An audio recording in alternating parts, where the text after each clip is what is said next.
Hello and welcome to JK Civil Services. Today's topic is Indian Judiciary. देख लीजिए, हम इसको समझ लेंगे।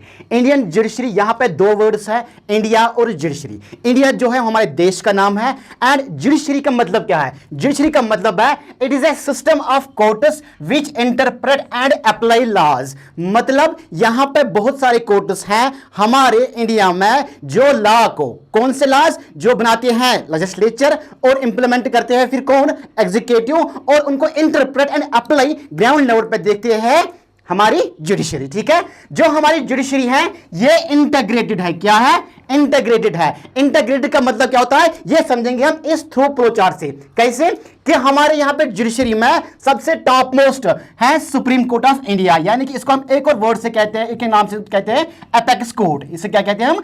Apex court. ये टॉप मोस्ट होता है और इससे नीचे आते हैं हाई कोर्ट, उससे नीचे आते हैं डिस्ट्रिक्ट कोर्ट और उसके नीचे आते हैं सबऑर्डिनेट कोर्ट्स। ये मैंने आपको एरो से दिखा लिया। जो सुप्रीम कोर्ट है इसके अंडर जो है, इसके अंडर होता है यहाँ पे हाई कोर्ट और इसके अंडर ये भी होते हैं कौन, सबऑर्डिनेट कोर्ट्स भी, और इसके अंदर भी होते थे कौन, होते हैं डिस्ट्रिक्ट कोर्ट्स भी। ओके, जो सुप्रीम कोर्ट है आप देख लीजिए ये लाइन पॉइंट बाय पॉइंट कि it is decisions are binding on all courts. मतलब जो भी डिसीजन देंगे हमारे सुप्रीम कोर्ट यानी कि जो एपेक्स कोर्ट है उसके डिसीजंस बाइंडिंग होते हैं सारे कोर्ट्स पे। कौन से कोर्ट्स पे? चाहे वो हाई कोर्ट्स हो, चाहे वो डिस्ट्रिक्ट कोर्ट्स हो, या चाहे वो सबऑर्डिनेट कोर्ट्स हो। ठीक है, अब अगर हम इसको कंपेयर करेंगे यहां पे इंडिया यूएस के जुडिशरी से, किससे? यूएस जुडिशरी से। वो इंटीग्रेटेड नहीं है बल्कि वो फेडरल है, वो फेडरल है। इसका मतलब ये हो गया कि वहां पे सेंटर के लिए एक कोर्ट होते हैं और स्टेट्स के लिए एक कोर्ट होते हैं, लेकिन हमारे यहां पे एक ही कोर्ट सिस्टम है। सुप्रीम कोर्ट ऊपर, उससे नीचे हाई कोर्ट, उससे नीचे डिस्ट्रिक्ट कोर्ट और उससे नीचे सबऑर्डिनेट कोर्ट। अब जो सेकंड है, this supreme court can transfer जजेस ऑफ हाई कोर्ट, यानी कि ये इन जजेस को ट्रांसफर कर सकता है। Third point, it can move cases from any court to itself, यानी कि कोई भी केस क्यों ना हो, चाहे वो हाई कोर्ट के पास हो, चाहे वो डिस्ट्रिक्ट कोर्ट के पास हो, चाहे वो सबऑर्डिनेट कोर्ट के पास हो, वो उस केसेस को अपनी तरफ ले आ सकते हैं। And other thing is it can transfer cases from one court to another. मतलब देखिए हमारे यहाँ पे ये जो है इसका ही समझेंगे हम, हमारे यहाँ पे हाई कोर्ट जो है वो 25 है, ठीक है, और अगर सुप्रीम कोर्ट चाहे वो केस को मूव कर सकते हैं from one high court to another high court. Suppose कोई केस होगा पंजाब हाई कोर्ट में, जो सुप्रीम कोर्ट है वो उससे ट्रांसफर कर सकता है गुजरात के हाई कोर्ट में। ठीक है, इसके बाद आते हैं इसके ऊपर हाई कोर्ट के ऊपर। वैसे ही जैसे सुप्रीम कोर्ट के अंदर हाई कोर्ट आता है वैसे ही हाई कोर्ट के अंदर आता है डिस्ट्रिक्ट कोर्ट। तो यहां पे क्या है? It can hear appeals from the lower courts. Second point, it can issue writs for restoring of fundamental rights. It can deal with cases within the jurisdiction of the state, यानी कि state के अंदर जो इसकी jurisdiction है वो ये देख सकता है कि कौन कौन से केसेस यहाँ पे है। ठीक है, it can exercise superintendence and control over courts below it. This line is most important. आप देख लीजिए इसमें मैंने दिखा दिया कि जो हाई कोर्ट है ये सुपर इंटेंड कर सकता है और कंट्रोल कर सकता है कोर्ट्स बिलो इट। वो आते हैं कौन कौन से कोर्ट? डिस्ट्रिक्ट कोर्ट और सबऑर्डिनेट कोर्ट। इसके बाद हमारे नीचे लेवल आते हैं इस पैरामिड में, सबसे इससे नीचे लेवल आते हैं डिस्ट्रिक्ट कोर्ट्स। ये क्या करता है? इसका काम क्या होता है? It can deal with cases arising with in district. Second, it can consider appeals on decisions given by lower courts, यानी कि अगर इन्होंने कोई डिसीजन दिया है, ये जो इनके सबऑर्डिनेट कोर्ट ने कोई डिसीजन दिया है तो डिस्ट्रिक्ट कोर्ट जो है उनको देख सकते हैं। It can decide cases involving serious criminal offences. Okay, last वाले इस पैरामिड सिस्टम में यानी कि इस इंटीग्रेटेड सिस्टम में आते हैं सबसे नीचे वाले, उनको कहते हैं हम सबऑर्डिनेट कोर्ट्स। ये कंसीडर करते हैं दो किस्म के केसेस को, civil and criminal cases. Okay,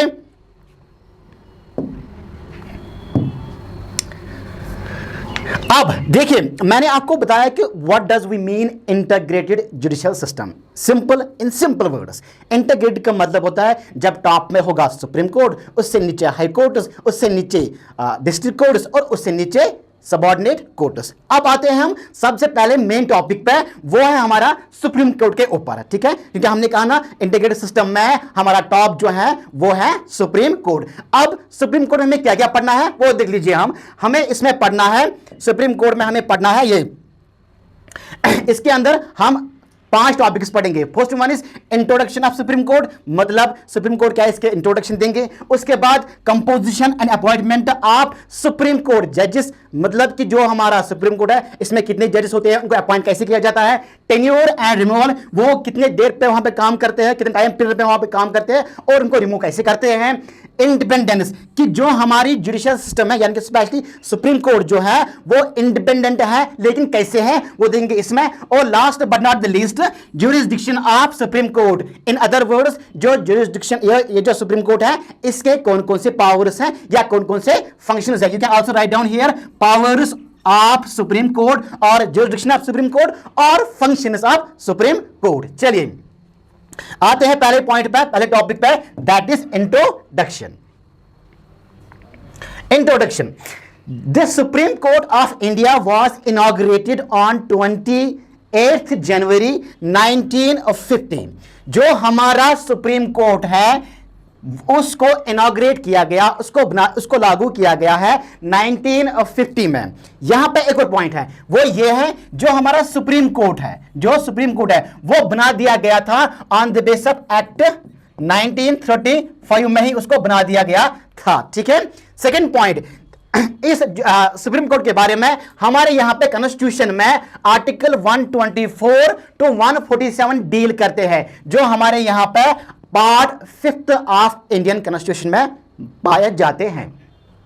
third point, जो सुप्रीम कोर्ट की सीट है, मतलब ये कहां पे होता है, ये होता है न्यू दिल्ली में, ठीक है, ये दिल्ली में होता है। However one more point, however chief justice of India can transfer its seat to another place but with the recommendation of parliament। देखिए हमारी परमानेंट सीट जो है सुप्रीम कोर्ट की वो है दिल्ली में, हालांकि जो चीफ जस्टिस ऑफ इंडिया है वो कभी इस सीट को मूव कर सकते हैं, यानी कि किसी और जगह कोर्ट को, मतलब कोर्ट का फंक्शन करवा सकते हैं, लेकिन जब उसे रिकमेंडेशन या जब उसको परमिशन होगा किसका, पार्लियामेंट का, पार्लियामेंट ऑफ इंडिया का, ठीक है। इसके बाद सेकंड पॉइंट वो है कंपोजिशन, तो इंट्रोडक्शन आपको याद रह गया, 3 points only. 1, it was inaugurated on 28 December 1950। Second, article 124 to 147 deals with it। Third, it is permanent seat in New Delhi, how it can be transferred from one place to another place। Okay, second point जो है वो है composition, कि इस जो हमारे supreme court है इसमें कितने जजेस होते हैं। अगर हम आज की बात करेंगे, मतलब करंट बात 2024 की बात करेंगे, 2024 की बात करेंगे, तो इस टाइम पीरियड पे हमारे यहां पे 34 जजेस पाए जाते हैं सुप्रीम कोर्ट में। हाउ मेनी जजेस, 34 जजेस, जिसमें एक चीफ जस्टिस और 33 अदर जजेस होते हैं। जो हमारे करंट चीफ जस्टिस वो कौन है, वो है डॉक्टर DY चंद्रचूड़, ठीक है। ये हमारे करंट चीफ जस्टिस है, ठीक है। अब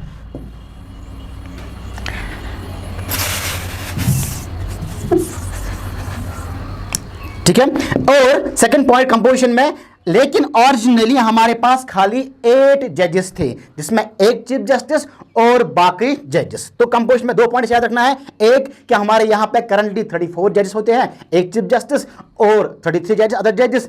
एंड सेकंड, ओरिजिनली जब हमारी कॉन्स्टिट्यूशन हमारा ये बन गया कौन, सुप्रीम कोर्ट 1950 में, उस वक्त 8 जजेस थे, एक चीफ जस्टिस और 7 जजेस। चलिए इसके बाद थर्ड पॉइंट वो है हमारे यहां पे अपॉइंटमेंट, कि जो हमारे यहां जजेस होते हैं उनको अपॉइंट कैसे किया जाता है। देखिए सिंपल सी बात है, जो हमारे जजेस हैं they are appointed by the president, but after consulting with such जजेस as the supreme court and high courts as he और शी डीम्स नेसेसरी। मतलब जो हमारे जजेस होते हैं सुप्रीम कोर्ट में, उनको अपॉइंट करता है प्रेसिडेंट, लेकिन जब वो कंसल्ट लेंगे किनसे? जजेस of supreme court and high court से। और ये कंसल्टेशन जो है ये मैंडेटरी है, ये मैंडेटरी है जो हमारे थर्ड जज केस में लिखा गया है, थर्ड जज केस में जो 1998 में लागू हो गया है। तो जो प्रेसिडेंट है वो खुद ही जजेस को अपॉइंट नहीं करेंगे, बल्कि तभी करेंगे वही जजेस को अपॉइंट करेंगे जो रिकमेंड करेंगे, कौन? अदर जजेस, मतलब आप supreme court and high court. However जो सीनियर मोस्ट जजेस होता है इन पैनल्स में, दैट इज फॉर एग्जांपल हमारे पास इस वक्त 34 जजेस हैं, इनमें जो सीनियर मोस्ट हैं वही बनता है हमारा chief justice of India, chief justice of India. ठीक है, आई बात समझ? तो ये अपॉइंट होता है ये हमारे जजेस। अब अपॉइंट के साथ साथ आपको एक और पॉइंट याद रखना कि इनकी क्वालिफिकेशन क्या होनी चाहिए। एक जज बनने के लिए क्वालिफिकेशन क्या होनी चाहिए? क्वालिफिकेशन क्या होनी चाहिए? ठीक है, सबसे पहली क्वालिफिकेशन ये, ही और she must be citizen of India, citizen of India.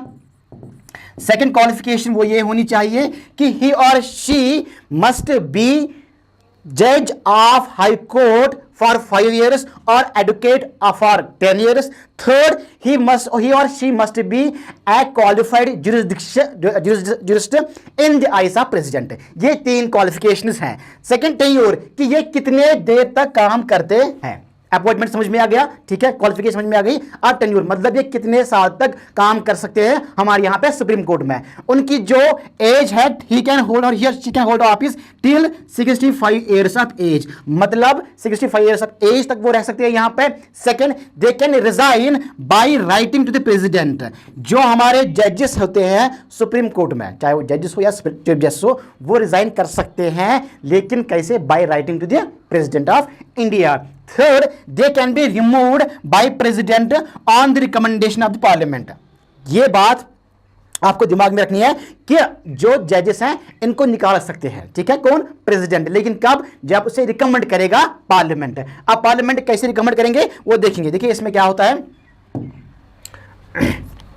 हाँ, रिमूवल जो है, अब ये रिमूवल होगा। मैंने कहा जो जजेस हैं वो यहाँ पे 65 तक रह सकते हैं। सेकंड, वो राइटिंग कर सकते हैं by resigning to the president, लेकिन उनको रिमूव भी किया जा सकता है। कैसे? उसके लिए देखेंगे। रिमूवल के लिए हमारे यहाँ पे अगर आपको कोई जज यहाँ पे रिमूव करना है, मतलब गवर्नमेंट को रिमूव करना है, उसके लिए कोई प्रोसीजर है। प्रोसीजर क्या है? सबसे पहले ग्राउंड देखनी है, किस ग्राउंड पे हम एक जज को या चीफ जस्टिस को रिमूव कर सकते हैं। 2 ग्राउंड्स है, one is proved misbehavior, second is incapacity। So there are 2 grounds on which we can remove judge of Supreme Court. One is proved misbehavior, second is incapacity। Okay, अब इसके लिए process क्या है? इसके लिए प्रोसेस कैसे remove करना है, इसके लिए हमारे यहाँ पे एक्ट है, उसे कहते हैं जज इंक्वायरी एक्ट 1968। और ये जो रिमूवल प्रोसेस है इसके लिए रेजोल्यूशन पास करना है by both the houses of parliament with special majority. तो यू समझ लीजिए, आपको अगर ये जज रिमूव करना है, सबसे पहले पॉइंट ये कि उसके ग्राउंड जो है 2 हैं, एक proved misbehaviour, second incapacity. Third, second point कि उसके लिए जो गवर्न करता है ये कैसे रिमूव करना है, उसके लिए प्रोसेस क्या है? उसके लिए एक एक्ट है, उसका नाम है जजेस इंक्वायरी एक्ट 1968। और रिमूव कैसे करते हैं? वो करते हैं जब दोनों house, that is Lok Sabha and Rajya Sabha, इसके लिए रेजोल्यूशन पास करेंगे विद स्पेशल मेजॉरिटी। ठीक है, हालांकि आपको एक बात बतानी यहां पे जरूरी है कि आज तक कोई भी जज रिमूव नहीं हुआ है। इतना मुश्किल है हमारे यहां पर प्रोसीजर एक जज को बाहर निकालने के लिए। जैसे कि आपको पता होगा कि जब एक जज के खिलाफ हुआ था एक केस, रिमूवल केस, वो तो इनकैपेसिटी उसके ऊपर लगाया गया था कि इनकैपेसिटी है, और वो प्रूव भी हो गई, लेकिन फिर वो नहीं निकाल दिया गया। उसका नाम था रामास्वामी। ठीक है, रामास्वामी जो एक जज थे हमारे यहाँ पे सुप्रीम कोर्ट के, उसके ऊपर केस भी आया था, लेकिन फिर भी वो रिमूव नहीं हो पाए। इतना मुश्किल है हमारे यहाँ पे जजेस को बाहर निकालना। फोर्थ पॉइंट वो है इंडिपेंडेंस। इंडिपेंडेंस ऑफ जुडिशरी, क्या हमारी जुडिशरी इंडिपेंडेंट है कि नहीं। अगर है, मैंने पहले ही कहा कि हमारी जुडिशरी जो है ये इंडिपेंडेंट है। वो कैसे है वो देखिए इन पॉइंट से। देखिए सबसे पहले अपॉइंटमेंट ऑफ जजेस कैन बी अपॉइंटमेंट जजेस with the consent of judiciary itself, मतलब जो जजेस अपॉइंट होते हैं उनको एग्जीक्यूटिव नहीं बल्कि वो जजेस जो हैं जुडिशरी जो हैं वो खुद ही इलेक्ट करते हैं। जैसे कि मैंने कहा था आपको, हालांकि अपॉइंट करता है प्रेसिडेंट, लेकिन उसको कंसल्ट करना है जरूरी जजेस of high court and supreme court. Second point, security of tenure, मतलब कि जजेस जो होते हैं वो एक बार अपॉइंट होता है ना, उनको बाहर निकालना बहुत मुश्किल है। जैसे अभी मैंने आपको दिखाया कहां पे, रिमूवल केस में, ठीक है। थर्ड, फिक्स्ड सर्विस कंडीशंस, एक बार कोई जज अपॉइंट हो गया उसकी सर्विस कंडीशंस सेम रहती है जब तक वो बाहर न निकले वहां से, ठीक है। उसके सर्विस कंडीशंस में कोई भी चेंज नहीं आती है। फॉर एग्जांपल इसमें होती है अलाउंसेस जो होती हैं या सैलरीज होती है, उनमें कोई चेंज नहीं आ सकती है। Expenses charge on the consolidated fund of India, मतलब इसमें क्या मतलब है, जितने भी हमारे यहाँ पे जो जजेस को सैलरी मिलती है वो मिलती है from the consolidated fund of India, ठीक है। और ये जो है इट इज नॉन वोटेबल, ये नॉन वोटेबल है। नॉन वोटेबल मतलब गो कि इसका मतलब ये हो गया कि ये जो है इस पे पार्लियामेंट वोट नहीं कर सकती, ये पहले ही फिक्स्ड है, इसको फिक्स्ड हो गया, एक्ट बन गया, फिक्स्ड है इतनी सैलरी तो ये फिक्स रहेगी, ये चेंज नहीं हो सकती है with voting of the parliament, okay. इसके बाद है हमारे यहां पे, हाँ, कंडक्ट ऑफ जजेस can not be discussed in parliament except impeachment motion. अब ये समझ लीजिए आपको कि कैसे हमारी जुडिशरी जो है वो इंडिपेंडेंट है। जो हमारे जजेस है, कौन, जो हमारे जजेस है आज का जो 34 जजेस हैं, उनके जो भी काम करेंगे वो कहां पे, जुडिशरी में, वो डिस्कस नहीं हो सकते हैं पार्लियामेंट में, लेकिन only one time when there is impeachment. मतलब देखो जो जुडिशरी है ना, जुडिशरी हमारी इंडिपेंडेंट है, ठीक है, independent from legislature and executive. ये जो लेजिस्लेचर एग्जीक्यूटिव है ये इनका काम अपने अंदर डिस्कस नहीं करेंगे, ये जो भी काम करेंगे ये इंडिपेंडेंट अपने काम करने में। लेकिन अगर इंपीचमेंट मोशन हो तो उस वक्त हम लेजिस्लेचर के अंदर या हम कहेंगे पार्लियामेंट के अंदर जज का बिहेवियर या बाकी चीज जो है वो डिस्कस कर सकते हैं। इसके बाद जो पॉइंट है वो है ban on practice after retirement, यानी कि जो जजेस होते हैं उनको बैन है, क्या है बैन, कि वो रिटायरमेंट के बाद कोई भी जॉब कोई भी प्रैक्टिस नहीं कर सकते हैं। Last but not the least, power to punish for it is contempt, यानी कि जो जजेस, अगर कोई भी पर्सन, कंटेम्प्ट का मतलब समझे यहां पे कि कोई भी जज जो है, कोई भी जज अगर उसे लगा कि कोई पर्सन, सपोज देखो क्या कंटेम्प्ट का मतलब क्या होता है, अगर एक डिसीजन दिया है सुप्रीम कोर्ट ने, डिसीजन दिया सुप्रीम कोर्ट में, वो फॉलो करना है, अगर किसने फॉलो नहीं किया इसका मतलब होता है ही और she is doing contempt the judiciary. And यहां पर जुडिशरी के पास पावर है कि वो उस कंटेम्प्ट के, यानी उस पर्सन को पनिश कर सकते हैं, ठीक है। लास्ट टॉपिक जो इसमें है वो है पावर्स और jurisdiction of the supreme court. अब देखिए jurisdiction of the supreme court of India क्या क्या है। एक तो होती है इसकी ओरिजिनल ज्यूरिसडिक्शन, इसका मतलब क्या है, इसका मतलब है यहां पे खाली सुप्रीम कोर्ट ही डिसाइड कर सकता है कि इस इशू को कैसे डील करना है या इस इशू को हमें कैसे सॉल्व करना है। ये कौन से डिस्प्यूट्स होते हैं, settled disputes between union and states and amongst states. मतलब कि जो जुडिशरी है इसका सबसे पहला पावर है ओरिजिनल ज्यूरिसडिक्शन। यहां पे खाली और खाली सुप्रीम कोर्ट ही कोई भी डिस्प्यूट सॉल्व कर सकता है। तो ये कौन से डिस्प्यूट्स होते हैं, वो डिस्प्यूट्स जो होंगे बिटवीन यूनियन एंड स्टेट्स और बिटवीन अमंग द स्टेट्स। इनको एक और टर्म से हम कहते हैं, इनको कहते हैं हम फेडरल डिस्प्यूट्स भी, फेडरल डिस्प्यूट भी, ठीक है। ये जो है ये हमारी सुप्रीम कोर्ट की ओरिजिनल ज्यूरिसडिक्शन है। ओरिजिनल ही नहीं बल्कि ये एक्सक्लूसिव भी है, एक्सक्लूसिव, यानी कि those cases which are federal in nature they are original and exclusive to the supreme court. Original मतलब ये डायरेक्ट केस जा सकते हैं सुप्रीम कोर्ट के पास। सेकंड, एक्सक्लूसिव का मतलब कि खाली और खाली सुप्रीम कोर्ट इन केसेस को या इन डिस्प्यूट्स को सॉल्व कर सकते है। कौन से डिस्प्यूट्स? जो होंगे बिटवीन यूनियन एंड स्टेट्स और अमंग द स्टेट्स। ये पहला पावर या पहली जुरिडिक्शन या पहला फंक्शन हमारे यहां पे सुप्रीम कोर्ट को है। सेकंड जो है वो है अपीलेट जुरिडिक्शन। अपीलेट का मतलब होता है tries appeals from lower courts in civil, criminal and constitutional cases. मतलब कि जो सुप्रीम कोर्ट है वो अपील यानी कोई भी या आप भी अपील कर सकते हो या कोई भी अपील कर सकता है in civil, criminal and constitutional cases to the supreme court. That's why हम कहते हैं जो सुप्रीम कोर्ट है, जो हमारा सुप्रीम कोर्ट है, it is highest court of appeal. It is highest court of appeal. Court of appeal जो supreme court है वो हाईएस्ट कोर्ट ऑफ अपील है। तो ये भी इसके पास दूसरी पावर है। थर्ड जो है इसमें एक और है वो है स्पेशल पावर, यानी कि कौन स्पेशल पावर है? Can grant special leave to any appeal from any judgment of matter passed by any court in the territory of India. मतलब कि कोई भी अपील जो है जितने भी डिसीजंस दिए होंगे किसी भी कोर्ट ने with in territory of India, वो जा सकती है किसके पास? सुप्रीम कोर्ट के पास। ठीक है, एक और फंक्शन है, एक और पावर है इसका, उसका क्या नाम है? Advisory power. यहां पर जो जुडिशियरी है ये एडवाइस कर सकते हैं प्रेसिडेंट को on matters of public importance and law. जो आपको पता है आर्टिकल नंबर 143 के साथ डील करता, इसके साथ डील करता है। इसका मतलब क्या है?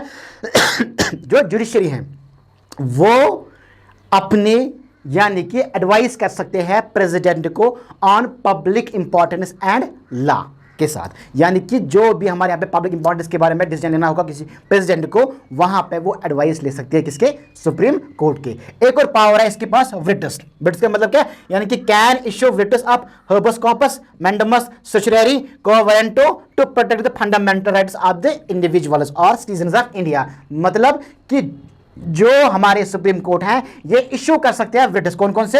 habeas corpus, mandamus, certiorari, quo warranto, इनके लिए, किनके लिए? कि वो उनसे, उन writs से क्या होगा? जो फंडामेंटल राइट्स हैं इंडिविजुअल्स को, उनको प्रोटेक्ट करते हैं। Now points what is writ? Simply it means legal order. It means legal order. writ means legal order. जो आपको पता है कि मतलब इसके बारे में आपको पता होगा, ये article number 32 of Indian constitution है। 32 ऑफ इंडियन कॉन्स्टिट्यूशन है। Article 32 of Indian constitution, 32 of Indian constitution जो फंडामेंटल राइट्स में पाई जाती है। ठीक है, तो ये हबस कॉपस क्या है, मैंडेमस क्या है, सर्चरी क्या है, कोवेरेंट क्या हो, आपने वहां पे पढ़ी होगी अच्छे से डिटेल में। एक और पावर है जो हालांकि इसे यहां पे नहीं बना के, वो है हमारे यहां पे judicial review power. Judicial review, judicial review एक और पावर है हमारे यहां के सुप्रीम कोर्ट को। मैं यहां पे लिखूंगा इसको,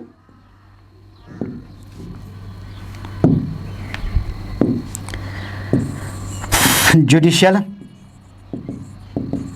रिव्यू। इसका मतलब क्या होता है? जुडिशियल रिव्यू का मतलब होता है, देखिए इसमें मैं समझाऊंगा आपको। I need some place for it.